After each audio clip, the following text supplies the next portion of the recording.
What's really good, my people? Welcome into Buckets, Action Network's daily NBA betting podcast. We're in the workshop. It is Tuesday, NBA talk. I am filling in for Matt Moore. I got a plethora of sharp guys to talk the NBA slate today. J Money is Money, my guy who I rock with on Wednesdays and Thursdays. Pleasure to work with him on a Tuesday. And I got guys I haven't worked with, so I'm excited to chat through the NBA slate today. Brian Fonseca, Andrew O'Connor Watts. Brian, what's up, baby? How are you? Doing all right. Doesn't look like I'm gonna hit this Cam Thomas prop tonight, but doing all right tonight. Andrew O'Connor Watts, my guy. What's going on? I'm good, man. I'm glad to hear the we in the workshop, man. That's the first timer. That's good. I like that. Yeah, man. J Money is Money. What's going on, man? Day early for us, but we're back on the mic tomorrow as well. Yeah, here once again trying to get some cash, man. The NBA grind continues. We're trying to make some money every day. That's it. That's all. We are presented by BetMGM, the king of sportsbooks. Go download the Action Network app. Everything you need to know about sports betting is in that app. Bowl season is upon us. The NBA is continuing to roll. NFL is closing up the regular season. Playoff numbers are starting to get released and broken down as we see fit here, depending on who gets the 1 seed. Can the Bills continue to roll? The boys are continuing to put out tons and tons of content. Go check that out. Go download the Action Network app. You know the deal. We give our best bets for the Tuesday slate, give you a cap, get you guys out of here. I'm just going to run point guard. I'm going to let the guys give out the winners. J Money is Money. I'm coming to you first. What are you looking at for the Tuesday NBA slate? I'll rock with the Celtics in the first half, -3. Fonseca. I like Malachi Branham over 11.5 points. Andrew O'Connor Watts. I got Pelicans -6.5. I love it. Let's break them all down. J Money is Money. I'm coming right back to you. Going to Boston, but you have a little caveat. Talk to me about why you're looking at this first half play. Yeah, I'd like Celtics in the first half here. My Porzingis is questionable. I always tell people the Celtics are, in my opinion, they're like a super team when they have everybody in there talking about Jaylen Brown, Jason Tatum, Drew Holiday, Derek White, Al Horford. Al Horford could be out. I wouldn't really care, but need Porzingis in there. I need him in there. He stretches the defense. He's their main shot blocker. So he protects the rim and he can also stretch the floor. He can hit threes as well. I mean, when this starting five is on the floor, they're damn near unbeatable here. So hopefully Porzingis plays, and this would be a great play. If he doesn't play, I still think they get it done. It just doesn't give me as much confidence. But this is the 10th straight game for the Warriors in a different arena. They've been traveling all over the place. They hadn't had back-to-back home games, and we know the Celtics are always going to kick this team's ass, right? Especially anytime you lose in the finals to a team, you're always going to have that in the back of your mind. The Warriors kind of owned them over the past few years, but I think times have changed now. The Celtics are a much better team. They finally got them a coach as well who's very motivated for them to win every single game. And I just think these two teams are going in different directions as far as the franchise here. So I do like the Celtics in this particular game. I'll take them in the first half, -3. Jay, talk to me when you're looking at this spot and breaking down and getting to the official play if Porzingis goes on the first half. Why first half and not full game? What made you lean the first 24 minutes?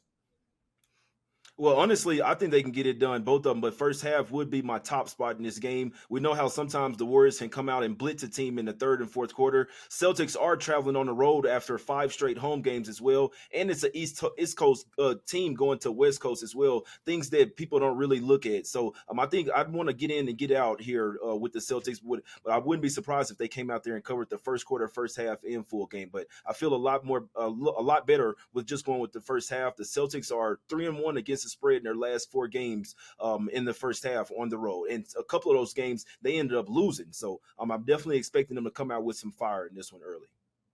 Yeah, first half, because full game, Celtics in their last 9 are 2-7 against the spread in their last 9 road games. Andrew, any thoughts on the Celtics in that first 24 minutes?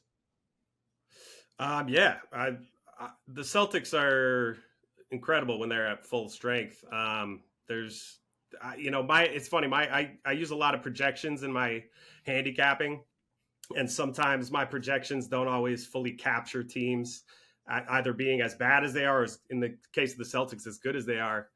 And I just started like completely shifting my adjustments, like my manual adjustments, and it's been going way better for me. Like I was on them against the Magic last game, and it was pretty much a sweat-free bet. I mean, they can play 5 out, they can play, they can play however, beat any different team, especially the Warriors, who are a little bit smaller now without Draymond.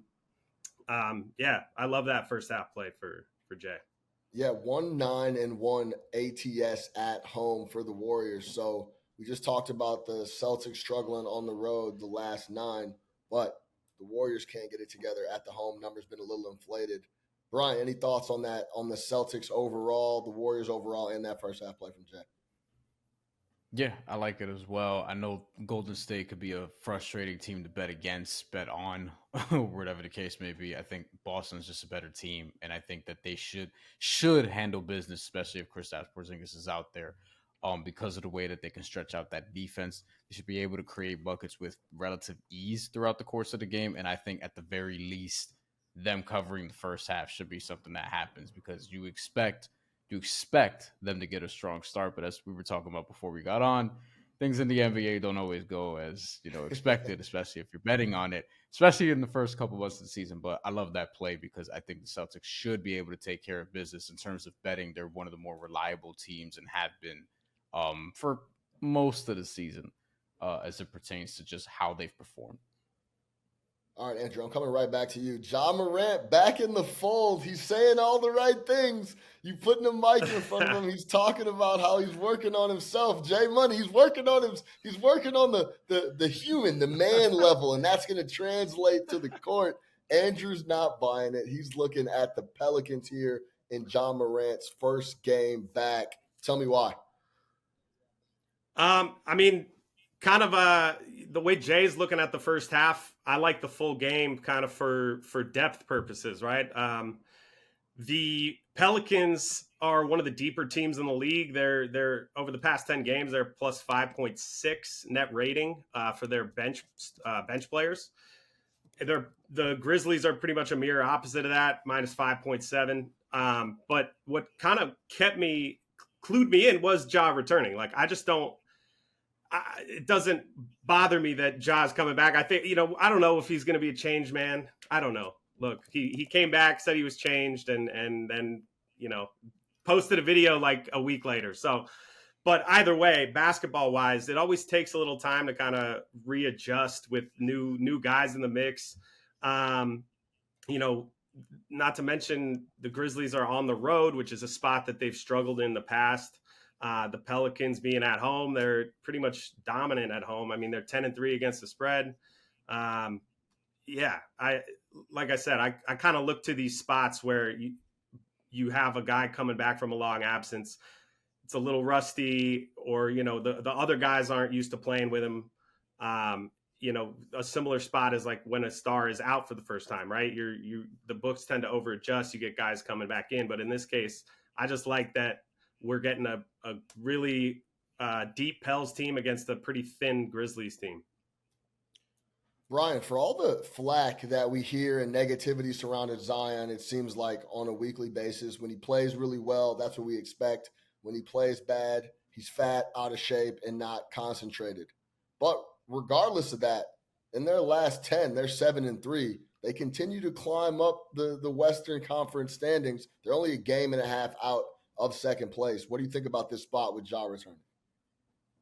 I mean, in terms of frustrating teams, the Pelicans are also right up there for me because I love their depth. I think if everything's clicking, if guys are healthy, they can compete with almost anybody in the Western Conference. But we haven't seen it consistently enough. Like they're a team, they can beat, one of the premier teams in the league one night and then just flop around against a middling team on the next.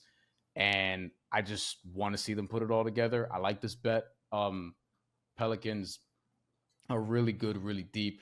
I think with Memphis, as somebody who has John Morant on their fantasy team, I'm very excited about his return. One of his fantasy teams.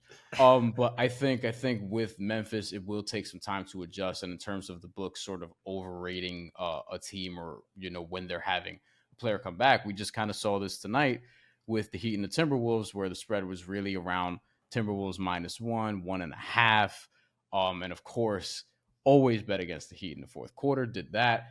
And the Timberwolves were losing after 3 quarters and ended up winning that game by 4. So they won and covered. And that was with Miami bringing back Tyler Hero and Bam Adebayo in the same night. So I think it could be a similar deal here where maybe it's closer than you expect for a while, but ultimately New Orleans could pull away. I think Memphis should be better with John Morant over the long haul of this season, but I don't think welcoming him back against the Pelicans is going to be easy at all for their prospects in terms of winning the game.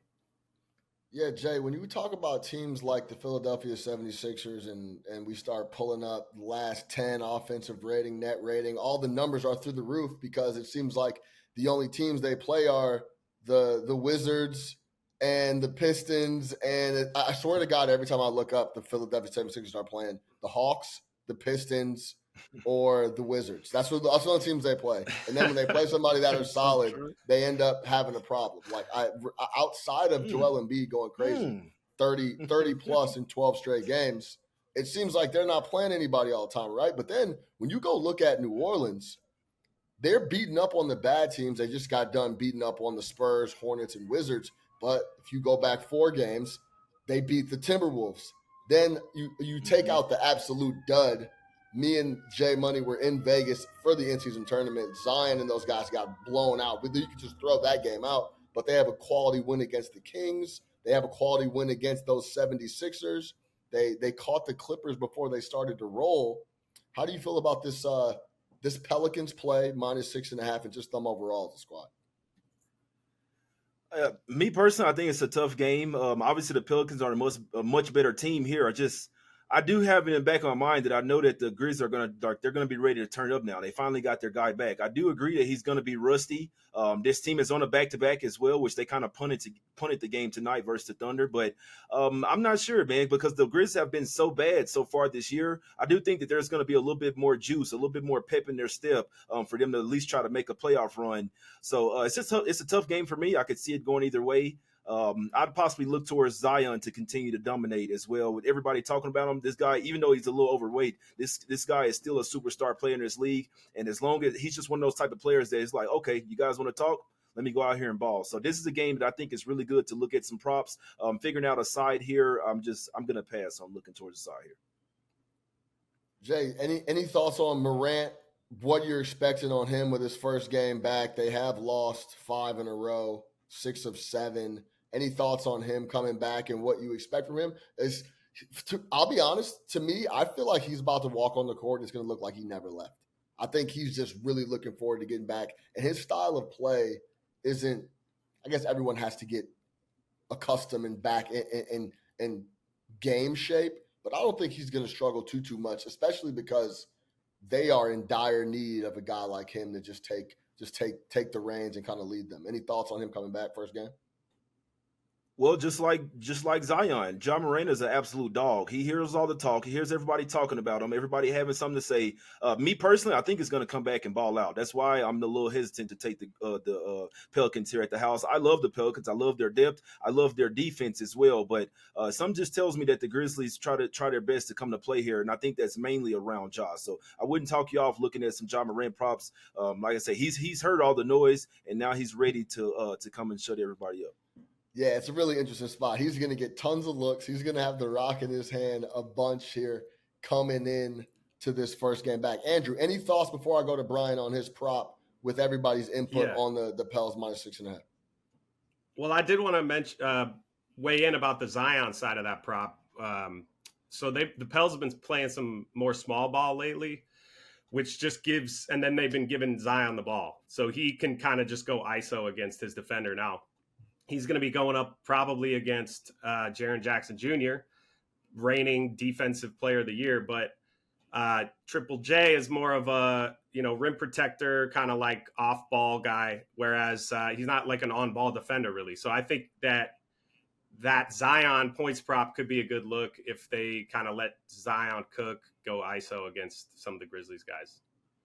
Last thought on this game. I am a little shocked for Bane and Triple J to play as many games as they've had. I thought they'd be in a little bit of a better spot than they are. I understand Brandon Clark is gone. I understand Adams is out. I get it.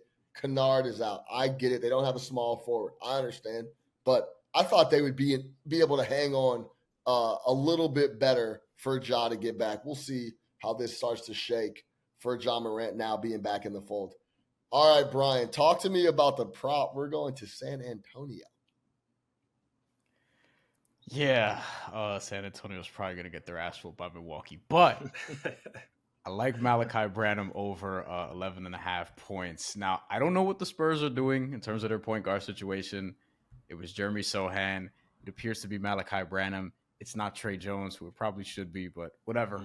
Like Malachi Branham over 11.5. He's got it in 3 of his last 4, where he's averaging 14, 4, and 4 and shooting about 55% from the field. So he's been very efficient so far, in this new role, the several games that he's played it. The only concern is sort of the shot attempts, because in 2 of these 4 games, he's had 8 shot attempts, and the other 2, he's had 13, which you'll take that. The shot diet has been a little healthier there, and obviously you have the concern about Milwaukee potentially pulling away. Malachi Branham's actually pretty good, and he could shoot the ball really well. They love giving it to him sort of in that mid-range area so he can get to his pull-up. He's been very effective there and from 3, where he's knocking down 36% over his last 4 games. Doesn't get to the free throw line a ton, but I think that's something that will come. And against the Bucks defense, we've had questions all year long, and will continue to do so, about their perimeter defense, which they don't really have because they traded Drew Holiday. And guards are starting to light them up on different nights. The entire Houston Rockets starting 5 got at least 16 points or more in the last game that they played against them. And the Houston Rockets, pretty good offensively. Not the San Antonio Spurs, but still gave up a lot of points on that. And the Spurs also play 3rd in pace. The Bucks are 4th in pace, so this could potentially be a high-volume offensive game between the 2 teams. And the Bucks, as we've talked about, just bottom 10 or around the bottom 10 in defensive rating. So not a great defensive team. So I think out on the perimeter, Malachi Branham is one of the guys I would look at to potentially hit an over. It's only 11.5. He's been in that territory. He's been living around there for each of the last 4 or 5 games. So I like him as a slight over in this contest against the Bucks, as long as he continues to shoot the ball well. Should be points in this matchup. J Money, 247.5 was the open. 249 is the total where it sits as we record right now. Potential blowout spot, 16.5 is the number. The Bucks being the favorite. J Money, any thoughts on the Branham prop and going over? There should be buckets. Yeah, for sure. I mean, I don't really have thoughts on a prop. I'm not a prop guy, but Brian broke it down pretty well there. This Bucks defense is ass, especially on the perimeter. I mean, they have 3 guys starting that are basically a cone on defense. I've been saying this all year. Beasley, Lillard, and Middleton. Like, I could blow by these guys. I'm telling you this right now. But I actually think the Spurs get the cover here. I know that there's no Wemby in this game, but you can't be laying double digits with this Bucks team. They're 1-3 against the spread this year, laying double digits. Their only cover was against the trash Pistons. So I'm going to throw that one out. So they're basically 0-3 against the spread when laying double digits, in my opinion. I think the Spurs have the perimeter to keep this game close. I think they could lose this game by like 10 or 11 points. So I'd be looking towards Spurs plus 16.5 here. Andrew, any thoughts here in this spot? Not really prop guy either, but I mean, yeah, Brian laid it out well. It's only 11.5 points. I mean, it's a high total game. I mean, yeah, not really, honestly. Yeah, the only thing for me is they're a tough squad to peg on who's going to get the rock. Some nights it's Keldon Johnson. He's going crazy. He's getting volume. Then it's Devin Vassell. He's getting buckets. He's getting volume. He's getting the looks. The no Wemby does make me feel a lot better that they'll be able to distribute just the offensive volume throughout. But like some nights Collins will come out and start trying to go crazy. It's just there doesn't seem to be very much organization and plan outside of trying to develop Wemby. So it's tough to kind of figure out who's going to get the looks. I hope Malachi does in this spot for our guy, Brian. All right, to recap the fellas, Brian Fonseca, Malachi Branham, over 11.5 points. J Money is money. Celtics, first half, -3. Andrew O'Connor, Watts. Pelicans, -6.5 in a Ja Morant return fade. I like it, boys. Let's cash out on a Tuesday. Don't forget it. We're presented by BetMGM, the king of sportsbooks. Don't forget it. Go download the Action Network app. Anything you need to know is in that app. And don't forget it. Get buckets, baby. We'll see you guys next time.